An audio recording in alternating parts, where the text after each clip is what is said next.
Eh bien oui, de la robotique aussi chez Epson, tout simplement parce que nous sommes affiliés au groupe Seiko et dans les années 80, nous avions eu besoin d'avoir nos propres outils de production pour l'assemblage des montres à quartz. Donc c'est dans les années 80 que tout a commencé et puis Seiko Epson étant un des groupes les plus innovants au monde, nous avons donc développé une gamme de robots 4 axes, Scara, dont nous sommes le leader mondial, avec plus de 200 modèles, et puis aussi des robots 6 axes qui sont plus récents dans notre offre.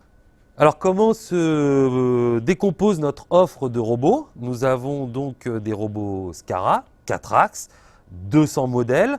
Comment est défini un robot? Le robot est défini par une charge qu'on embarque sur le bras du robot et une répétabilité de fonctionnement dans un rayon d'action. Donc toute la gamme de robots 4 axes, Scara, commence de 5 microns à 50 grammes de charge pour un rayon d'action de 175 mm jusqu'à 1 mètre de rayon d'action, 20 kg à 25 microns de répétabilité. Et puis là, devant nous, on a les petits derniers robots 6 axes qui, eux, sont capables de porter 4 kg jusqu'à 600 mm de rayon d'action, jusqu'au plus grand pour nous, 8 kg jusqu'à 1,4 m de rayon d'action. Et dans un futur proche, un robot double bras que nous avons nommé Autonomous Dual Arm, qui sera lui intégré avec des capteurs de vision dans les bras et sur la tête, et aussi des capteurs d'effort pour pouvoir faire de l'assemblage avec un double bras comme un homme pourrait le faire.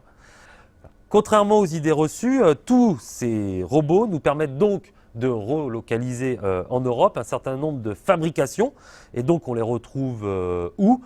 Dans l'automobile, par exemple, sur des lignes d'assemblage de freins, sur des dispositifs d'injection de carburant, sur l'assemblage de vos embrayages. On retrouve aussi nos robots dans le marché du médical, de la pharma, de la cosmétique, et dans le médical parce qu'ils sont classés salle blanche.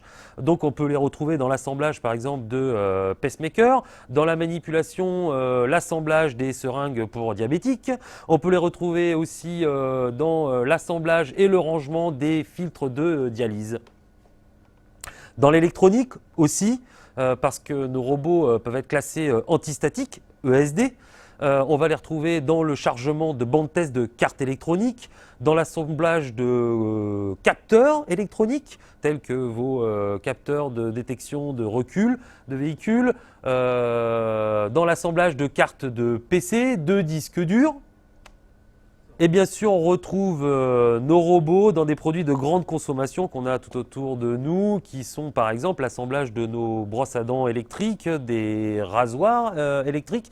Et pour Epson, par exemple, c'est aussi l'emballage de nos cartouches d'encre, l'assemblage des blocs optiques de nos vidéoprojecteurs, ou encore, un exemple, la montre Seiko Astro, où là, ça a nécessité 400 robots pour l'assemblage de cette montre-là.